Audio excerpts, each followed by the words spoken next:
सब कुछ यही रह जाना है। एक राज्य में एक बार एक सन्यासी आया और सीधा राजा के महल में चला गया। उस सन्यासी की वेशभूषा को देखकर राजा के किसी भी सिपाही ने उसे अंदर जाने के लिए नहीं रोका। वो सन्यासी सीधा राजा के दरबार में चला गया। सन्यासी को अपने सामने खड़ा देख राजा ने उनसे पूछा, आप कौन हैं और क्या चाहते हैं? सन्यासी बोला, मैं एक आध्यात्मिक गुरु हूँ और प्रवचन देने के लिए दूसरे राज्य जा रहा था, लेकिन अब दिन ढलने को आया है तो मैं आज रात आपके महल में ही रुकूंगा। रात बिताने के लिए बस मैं थोड़ी जगह चाहता हूँ। सन्यासी की बात सुनकर राजा बोला, ये एक राजा का महल है, कोई विश्राम स्थल नहीं है जो आप यहाँ रात में रुकना चाहते हैं। आप बाहर जाइए, वहाँ रहने की आपको कोई ना कोई जगह मिल जाएगी। सन्यासी ने राजा से फिर प्रश्न किया, महाराज, क्या मैं जान सकता हूँ कि आपसे पहले ये महल किसका था? राजा बोला, मेरे पिता का था, क्योंकि मुझसे पहले वही राजा था। सन्यासी ने फिर प्रश्न किया, अच्छा तो अब आपके पिताजी कहाँ हैं?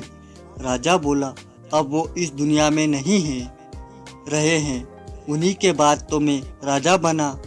अच्छा, आपके पिता से पहले ये महल किसका था? सन्यासी ने फिर से प्रश्न पूछा। राजा को अब गुस्सा आने लगा, लेकिन फिर भी उनसे शांत होकर जवाब दिया, मेरे पिता से पहले ये महल मेरे दादाजी का था और अब वो भी इस दुनिया में नहीं है। अब सन्यासी बोला, ये जगह जो ना कल तुम्हारी थी और ना ही तुम्हारे जाने के बाद ये किसी और की होगी। इस संसार में लोग कुछ ही समय रह पाते हैं और फिर चले जाते हैं। जहाँ हम अपना समय बिताते हैं वहीं हमारा विश्राम स्थल है। ना तुम इसे अपने साथ लेकर जा पाओगे, ना ही कोई और बताओ। ये महल एक विश्राम स्थल नहीं है तो और क्या है? राजा इनकी बात समझ गया और हाथ जोड़कर माफी मांगने लगा। उसने सन्यासी को रुकने को जगह दे दी। दोस्तों, ये बात तो हम सभी जानते हैं कि इस संसार में हम कुछ भी लेकर नहीं जा सकते। खाली हाथ आए थे और खाली हाथ ही जाना है।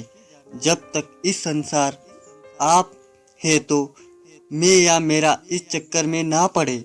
जिंदगी में धन लोभ लालच के पीछे ना भागे। भागना है तो खुशियों के पीछे भागे। जिंदगी का मजा बहुत पैसों में या फिर बड़ी गाड़ी में नहीं है। जिंदगी का मजा है खुश रहने में।